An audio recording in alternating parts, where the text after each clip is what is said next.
Okay, so once again, welcome to the Titan podcast. As I said, we have Mr. Bert Mueller from California Burrito with us. And today we are going to talk a little bit about Bert's story. And I think Bert's story has been a very inspiring one. So I have titled this podcast as the Paradox Playbook, Bert Mueller's journey from music to food. Bert, I think it's been over 10 years in India for you? 13. 13 years, okay. So Bert, as you all know, is from America, and for 13 years he has been in India. And like I was saying, his journey has been so inspiring and it's so enriching. And we all want to know the secret details of what's been happening in the past 13 years with Bert. And I think if I have to say one thing that is about Bert's journey, I think it is a story of grit and it's also a story of passion. But then I think it's a story that is full of paradoxes, right? I mean, he has been in India for 13 years, but he has actually changed the landscape of the quick service restaurant, or as we say, the fast food industry in India, right? A person who didn't have any background in food or even in business has been able to create a 200 crore company in India from scratch. I think it's an amazing feat and we all would like to know the details of it. Should we be starting with the first paradox, Bert? Sure, yeah. Okay. What's that? So I think everybody's journey starts with purpose, right? Purpose defines you, who you are as a person. So we'll start with the paradox of purpose. I think Bert came to India with a different purpose, ended up with a different purpose. So yeah, so let's hear it from Bert on the paradox of purpose. Sure. So for me, I originally came to India in 2010 as part of a study abroad program, and till 2010 I had been a music student. So I played piano, I played violin, and I had gone to school for music. So in fact, I had applied to USC, which is the top school in the US for film music. I got in. I think they only let 8 people in per year. Wow. And I declined to go, actually. I decided to go to William and Mary because it wasn't only music. So I had already started hedging my bets in a way, where I majored in music and public policy at William and Mary. But then in my third year of school, I decided that I needed to see more of the world. My family had traveled to Europe and the Caribbean when I was younger, but India was this grand place that I didn't know much about other than what I'd seen in documentaries and what I'd had in the food. Indian food is incredibly popular in the US. So, had applied to go abroad. There were only 2 study abroad programs in India for, I think, the entire US at that time. One was in Hyderabad, one was in Jaipur. And the head of my college study abroad program was an Indian fellow. I think he was from Delhi. Oh, and he migrated to the U.S. He said, when I went to meet him, he said, "Why the hell do you want to go to India? We're all trying to leave India." Okay. And I said, "Well, gosh, that's curious." But I wanted to go, and no one could tell me no. So came here, studied here, and I think while I was here, realized that I didn't want to sit in front of a computer all day. I wanted something that was very kind of holistic. It wasn't just one thing. I wanted a rich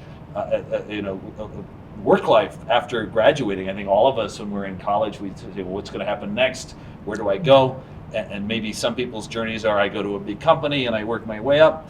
I wasn't sure what I wanted to do. I originally wanted to do film music, but after spending time in India, I realized that there's so much more that I'm curious about. I'm naturally a very curious person, and India is like the ultimate learning experience. It's the ultimate kind of teacher in a way. It's my guru, you could say. That flipped my entire orientation away from doing music to doing business. Business is a route to travel the world. Business is the way to come back to India. And I hadn't really even thought of starting a company until I had come to India. So it totally changed my trajectory. And here we are. I graduated, I took some business school classes, and then moved to India. And I've been here ever since. So quite a big learning experience for Wow, me.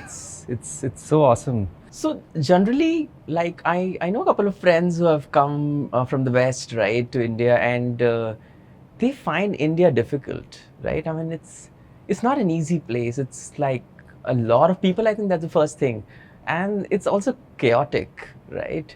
And it's super fast paced. So how did you navigate through India, like in your initial years? I think that the skills that we learn growing up in the U.S., whatever those skills are not necessarily usable in India. India requires different skills, and for me, I adapted quite quickly. I also, somewhere enjoy. I don't know if it's chaos, but many things happening at once. So for me, that's stimulating. I think for other people, it can be confusing. But for me, and obviously there'll be other personality types, that's a stimulating thing.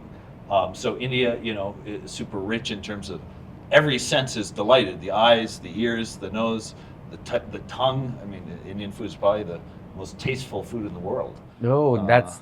I think that is the real reason, guys. So It's the food. It's the food that has kept, Bert here in India for 13 years. no, but I And- often say, almost if you think of it, the food is perhaps the manifestation of the culture in a very, it's a synthesized version of the culture, the food. Yeah. And Indian food is not particularly organized. Japan, you have very organized sushi.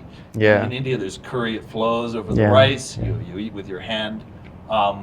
So I often tell people that if they want to come and start a business in India, maybe they're from abroad, only do it if you like the food. Because if Yeah. you don't like the food, you probably won't like doing business here either. Yeah. And I think that one thing that Bert just said, which makes so much sense, right? I mean, you need to like what you do. Yeah. You need to really feel for it, right? Otherwise, it just becomes like the other thing that we do on a daily basis, right? Yeah. So I think food seems to be like your passion, but I still didn't get, like, from music to food, very different genres, right? So did you kind of give up on music to pursue food, or you still continue to kind of? I have done very little work in music subsequently. I did one movie in 2018. Oh, which movie was this? This is my co-founder Galen Oh, funded yeah. a movie, so I Okay. scored that, which is decent. It was probably an hour and a half movie. Wow. But very little commercial work. A few ads I've done. Very little Yeah. commercial work I've done in music subsequently. Yeah. I think running a business requires your full attention. Yes. You can't be diversifying your interests. Yeah. So I still play piano. I have a grand piano in my house, but not commercially doing anything in music anymore. Got it. Understood. So I think it's so heartening to kind of hear how a country like India has been able to have a huge impact on your own personal life, the culture you spoke of, right? And it actually helped you navigate through your personal endeavors as well as your journey. So I think it's truly amazing to hear about it. So the next one is it's the paradox of place, right? I think we briefly spoke about it, but if you can just kind of tell us that everybody speaks about the American dream, right? And Bert is pursuing the Indian dream, right? Which is quite the paradox. So let's hear about how an American is fulfilling his dream here in India.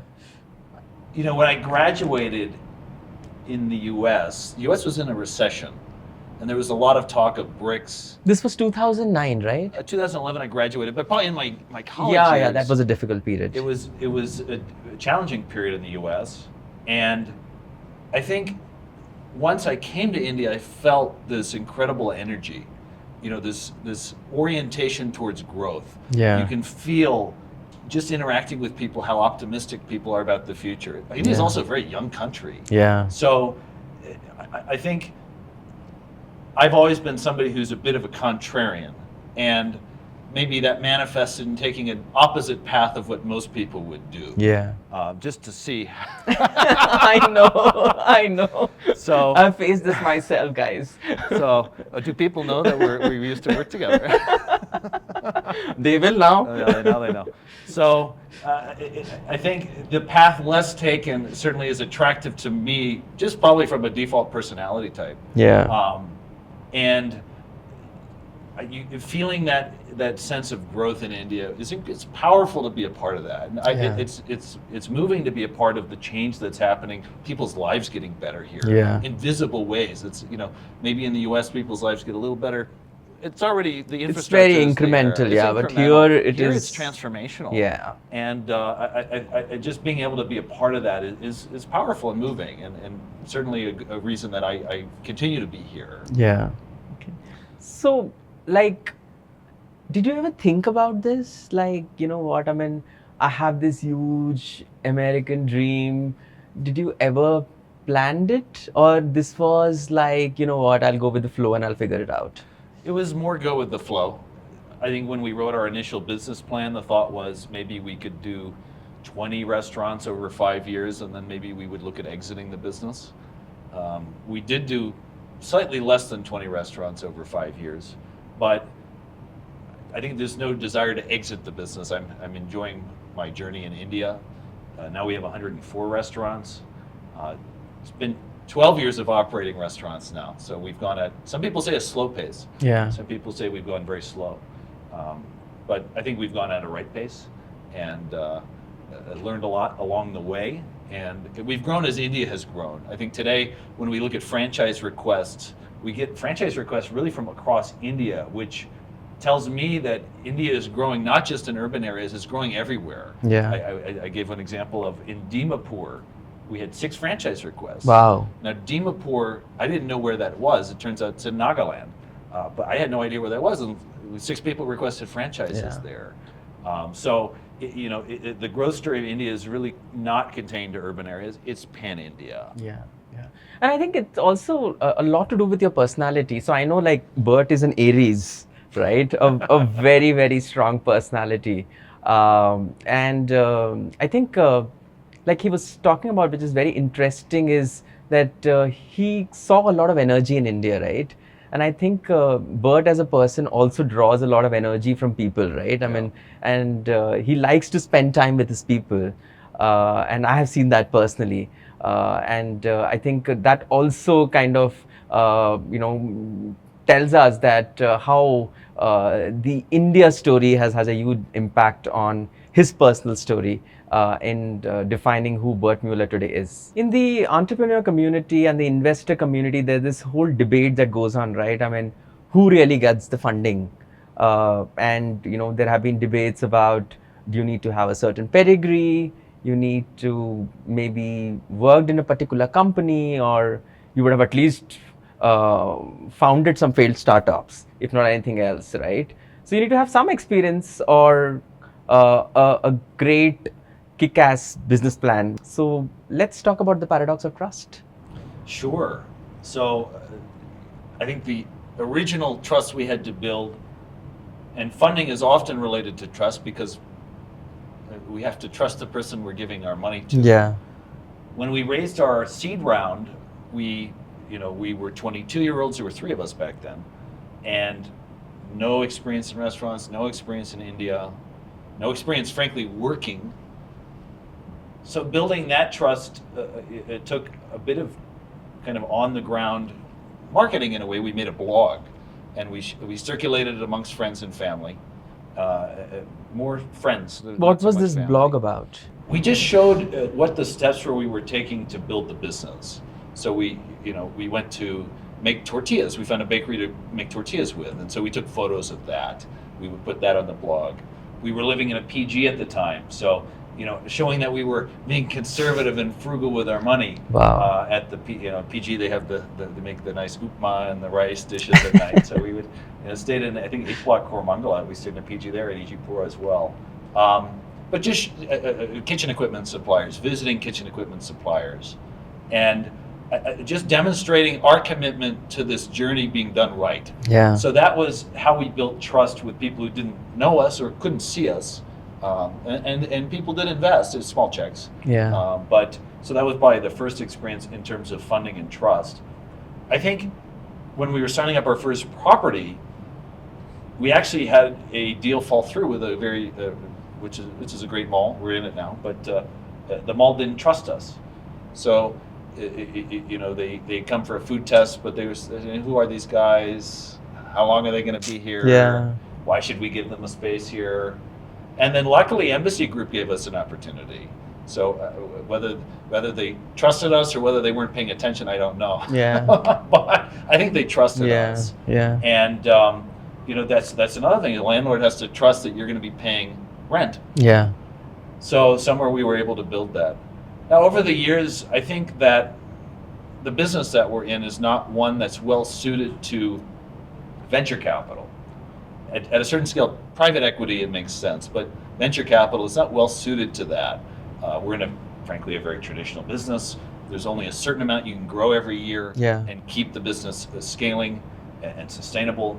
And restaurants have to make money. You can't, there's no good reason that a restaurant, maybe at a corporate level, it may not make money some years if you're going very quickly, if you're building a team, but at a unit level, a restaurant has to make money. Yeah. We're not in some new tech business. Yes. So I think there was. But then, and yet, a lot of food businesses are not making money in India, and I think I personally know a lot of them, and I'm sure you do too. So, what's been the defining moment for you all? Like, how did you crack making money, like right from the first restaurant itself? We've gone through our own phases, but I think that we've always been incredibly conservative about real estate. Once you start going into hyper growth mode and brand becomes the priority, often investments get made in real estate that may or may not materialize in terms of bottom line. Yeah. In fact, I was speaking to a large chain that had opened in the UK, and out of, I think, 18 stores they had, 16 were losing money, which are all brand stores. Yeah. The two that were working were ones that were outside of the main city center.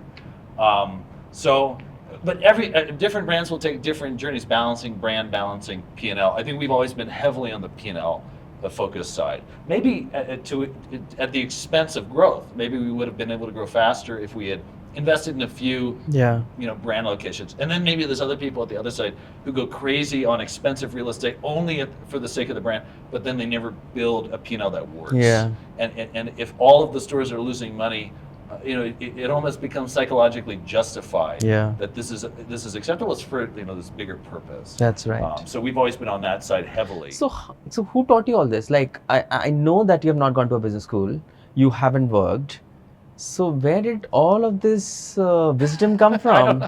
I don't know if it's wisdom or not, but I think just a lot of practical challenges come up, and you have to weigh the pros and cons. And I would say that if I can do it, probably anyone can do it. It's really just think logically about what are the frameworks. Don't overcomplicate it. Have a simple framework for thinking about it. And if you make enough right decisions, gradually it goes in the right direction. So in your initial years, like you were talking about your funding, right? Yeah. The first seed round. Did the investors that kind of came on board, were they your mentors in some sense? Would you like to talk a little bit about your mentors in the industry? Absolutely. So I think mentors are incredibly important. I've been lucky enough to have really 3 mentors over the journey. That's so one beautiful. was when I did final business school class in the US, and the CEO of Bigelow Teas, which is a very large tea company in the US, he was a mentor for me on a college project. Stayed in touch with him, he gave advice. In 2017 or 2018, Ajay Kaul, CEO of Domino's Pizza, really took Domino's from 90, I think, to 1,200 stores. Yeah. He became a mentor, and I learned a huge amount from him. Exactly, I've never worked in a corporate setup. He taught me what a corporate setup is. And how do you manage people in a corporate setup? Who do you hire in a corporate setup? Now, 80% of the things are good in a corporate setup. 20% might also not be a right fit for us. Yeah. And I think I heard some quote from Steve Jobs about you always want to retain the heart of a small company, even as a big company. Yes. So I think there's a balance between that in terms of the culture you build, or in terms of the the way you approach things. So you want to balance those things and be true to who you are. I mean, every company will have a different culture. Yeah. And I think he certainly taught me that having a culture that prioritizes the ground level people is incredibly important in the food business. Not that it wasn't before, but he really sensitized me to that. And then Amarjit Batra, who's the head of Spotify Asia, he's an investor in our company, and and he's been a fantastic, from a marketing perspective. He does a ton of marketing and other perspective, brand perspective, and many other ways. And I've learned from you as well on marketing. You've certainly been somebody who's impacted my way of thinking about marketing. So I think I try and learn from everybody. Yeah. Even though we've had a degree of success now, I would still presume that I don't know everything, and I can learn probably something from anybody. Yeah. So always keeping my ears open. Yeah. That's so good. But I think talking about people, I think Bert is really good with people, especially when it comes to hiring, right? And I have personally kind of seen this, right? I mean, he knows how to spot the right people, and of course, it comes with a lot of experience. But in your initial years, I know that you made some key hires which have been there with you, till date, right? They've been around. So how did you go about this entire phenomena of cracking the right people at the right place at the right time? So I also made a lot of hiring errors at the beginning. Yeah. So you fail and you learn, right? Well, I think it's partly that. I think intuitively there are things that as human beings we're able to make decisions quickly on, and things that we have to think a lot about. Yeah. Hiring actually has always been something I've just intuitively felt that this is right and this is wrong. Like you're vibing with the person or Yes. not. So somewhere in my gut, I get a sense of if they're the right hire or not. Yeah. Now, this is probably right more than other people. So I from whatever I've seen, I'm generally better at it than other people I've seen in terms of, because we can only learn so much from an interview, Yeah. from a resume, from a reference check, from Yeah. whatever. So maybe it's a bit of both, where there's some natural gut feeling, and also there is a experience of hiring some very wrong people at the beginning. Yeah. We'd hired some people at the beginning of our organization who were very crooked, and so learning kind of what can go wrong as well is very valuable, and good to learn it early than late. Yeah. Into the experience. But no, we've been blessed to have, I think, great people working in our company, and people who stay with us for a good amount of time. I think the thing I've learned in the food business in India is that often attitude and not experience matter. Not in all roles. I think Yeah. marketing is certainly a role where you do want some experience. Yeah. But in many roles, attitude is more valuable Yeah. than experience. And I was talking with Ankit Nagori from Cure Foods, and I asked him the question. I said, "What have you learned about the food industry that's different than he came from Mintra and had a Yeah. tremendous success in e-commerce?" And it was interesting. He said the same thing to me. He said, people, you can't judge. The person who doesn't look the best might be the best. Yeah. You can't calibrate on the looks and things like that. It's about intuitively who these people are. And I think that's something that I would certainly agree with. We now move on to the paradox of experience. So I think Bert never had any experience either in business or food or quick service restaurants, but he has built this huge empire, which I think is one of the most talked about brand in our country at the moment. So if you can just talk a little bit about the paradox of experience, like how did you navigate through the Indian ecosystem, not having any experience, and still been able to build an empire? I often think that India is such a diverse country, and in a way, whether it's a North Indian opening something in the South, or it's even an American opening something in wherever, we all face similar challenges. Now, I think that being able to solve these challenges mostly comes down to attitude. So if we are very open to learning, if we don't give up easily, then the sky is the limit here. And I think it almost gets back to this notion of hiring. I think whenever we're hiring, we say, okay, experience, this, worked in this company. I think at the end of the day, the attitude is probably the most important. So next we're going to dive into the paradox of experience. As you all know, Bert never had a job, literally. But he has generated like this huge enterprise out of nothing, right? And of course, a lot of time, talent, energy has gone into building this. So let's talk about the paradox of experience. Never had any experience, but rocking it. Now have a lot of experience. So I think experience can be good, it can be bad. Some people hire for experience, say, oh, I worked at this company. He must be good, he must have experience. He'll bring good things into this company. Yeah. And sometimes that's right, and sometimes that's wrong. I think ultimately I've learned by doing. And so because of my journey, I would always index on hiring people whose attitudes were aligned to doing and learning rather than somebody who only had experience as part of their resume. That's interesting. Because if I can do it, then probably other people can also do it. It's not that I'm so special here. So I think I saw some Samsonite ad. It said, the more you're tested, the stronger you become, or something to that effect. And it resonated with me. If you keep taking a bet on yourself and putting yourself in challenging situations you haven't been in before, you gain experience, you gain wisdom, and you do that by doing. Yeah, time under tension. Yes, that's how we build muscles. But it takes time. Okay, cool. So we now move on to the next one, which is I think my personal favorite, right? Which is really the paradox of product, right?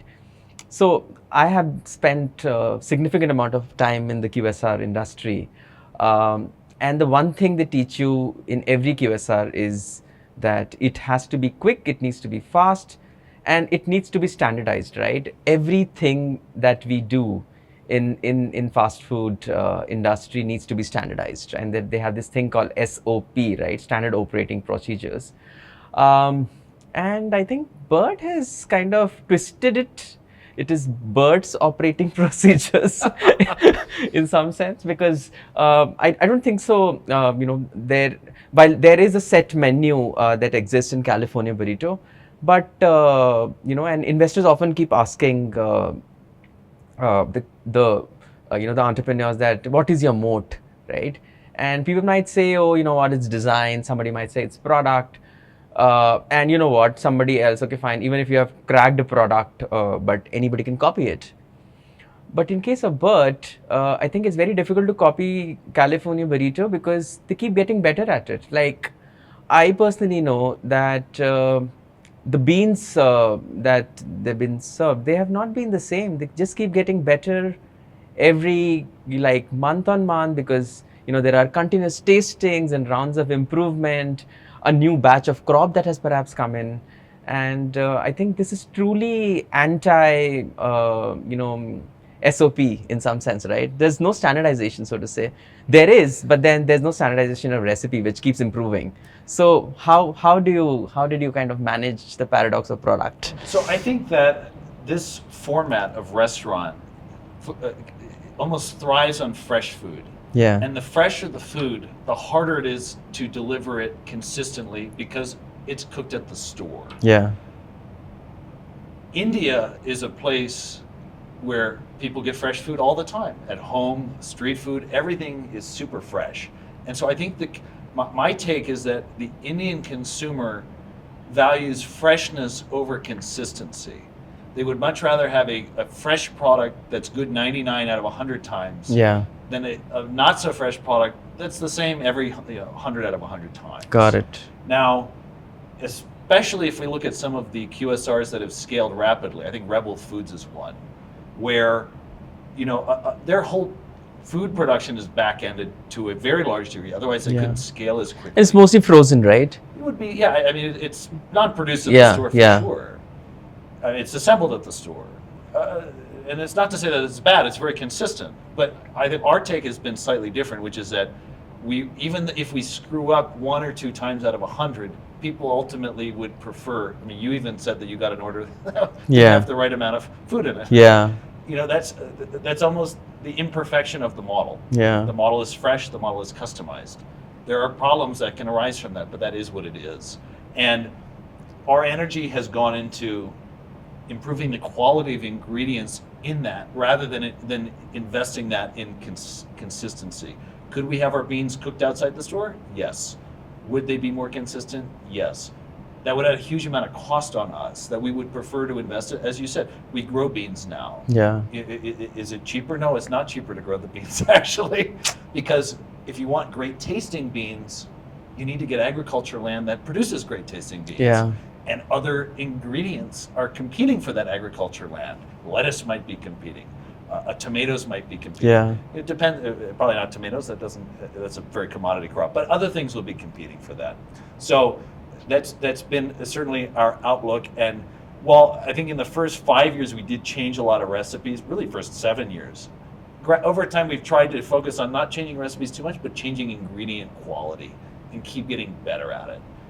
And recently we said we're becoming more corporate. We need core values. Yeah. So one of the core values was growing every day, and I think that's certainly our orientation. Is nothing is ever perfect.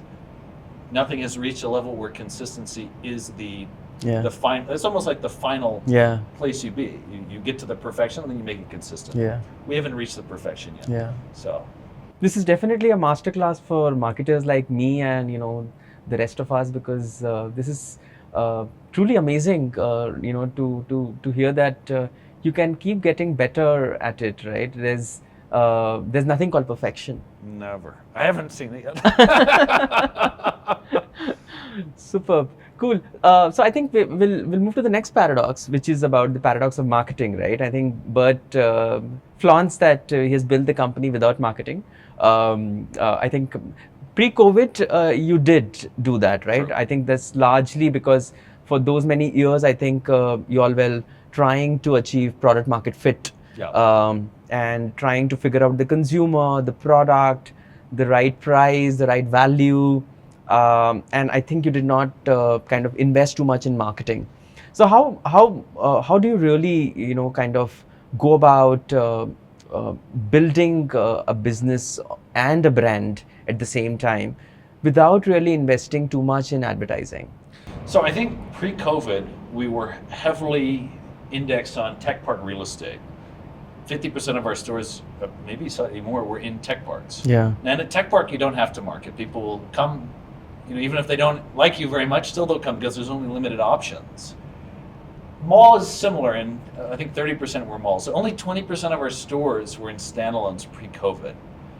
Now, once COVID hit, all our tech parks closed. And if you want to rebuild sales, how do you do it?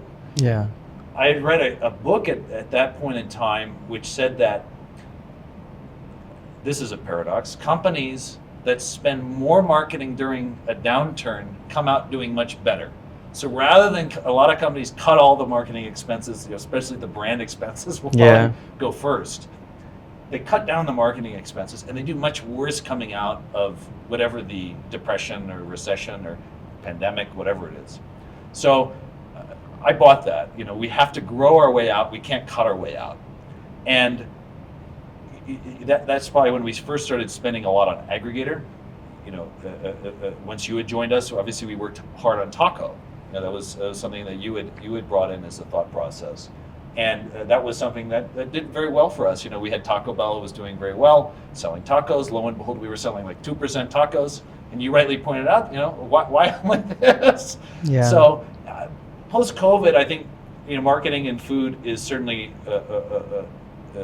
where you talk, but what you talk about. Yeah. And I think both those things we got better at, which is we spent more money on making sure the message was out there, and then what were we talking about? Yeah. And I remember your reel went viral, right? You did that famous Tamil reel, right? Sure. I mean, it went viral, and I think a lot of people have seen it. And again, it just shows the passion and grit, right? I mean, you were able to do a reel for Tamilians in their own language. And I was like, oh my God, wow, that's so cool. Tamil's always been very close to my heart. We have many people in our company been there a long time who speak Tamil and teach me little.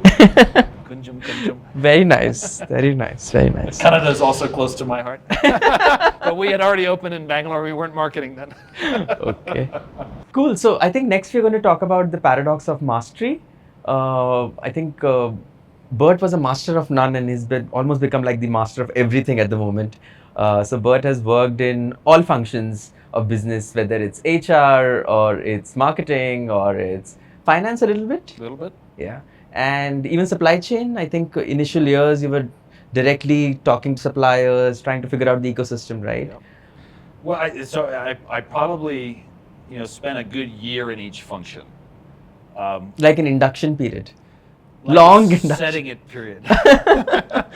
So the last department that I still do is BD, Yeah. business development, finding new real estate. But I spent a good amount of time running each department, and then I was always thankful when I found someone who was better at it than me. Have you? Yeah, definitely. Okay, superb. Okay. Finally, Bert feels that there's somebody better at business development. No, BD, no. I should Not say- yet? I should say that. But maybe that's the hardest one also, because maybe I'm good at BD. Yeah. Maybe, real estate, we've generally done a decent job at. Oh, absolutely. So. Would you like to talk about your rent to revenue ratio? No, I can't talk about it. My landlords won't be very happy. Okay. But I think by spending time in each department, I certainly didn't master the department, but I think I managed to set things up in a simple way that I could understand, and then whoever came in and took over, the basics were set well. Yeah. And then it makes me more knowledgeable about what's happening in the department. Yeah. And simplicity is always the orientation. Yeah. Keep things as simple as possible. Don't get too crazy with too many metrics. Find the directional ones that are important. But yeah, you have to get I think being an entrepreneur, you probably have to kind of do all the jobs in order to hold accountable the people who are then going to do them after you. Yeah. Otherwise, they can say, "Oh, I did this," but you don't know any better. Yeah. I hear this about hear non-technical co-founders talking about, with their tech person. They don't know what's happening. This tech Yeah. guy can run the whole company. Yeah. So luckily in restaurants, there's not such also a learning curve. Yeah. And maybe that's the case in most businesses. We probably overestimate the learning curve required to do the job. Yeah. And to do it very well, if you want to be really great at marketing, yes, there's a different way of thinking. And maybe that's not how I think. I can't Yeah. think at that level in terms of, thinking strategically.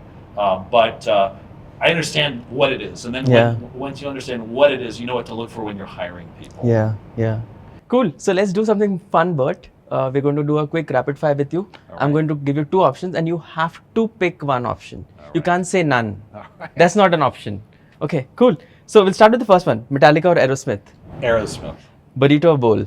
Burrito. Andamans or Jaipur? Jaipur. Kriti Senon or Alia Bhatt? Kriti Senon. Okay. Gen Z or Gen Alpha? Gen Z. Titan or Fastrack? Fastrack. Thank you. McDonald's or Burger King? McDonald's. I think it's so enriching to know that how when we started talking about the purpose and then we moved into how he navigated through India and then how he gained trust and then how he's been able to build the right product for the right consumer with the right marketing with the right people. It just beautifully kinds of come together, and I think but thank you for spending time with us here at the Titan company, and we were truly blessed and honored to have you here and learn from you. This was indeed a masterclass personally for all of us. So until next time, we will perhaps see you soon on the other side. Thank you, Bert. Thanks, Jenny.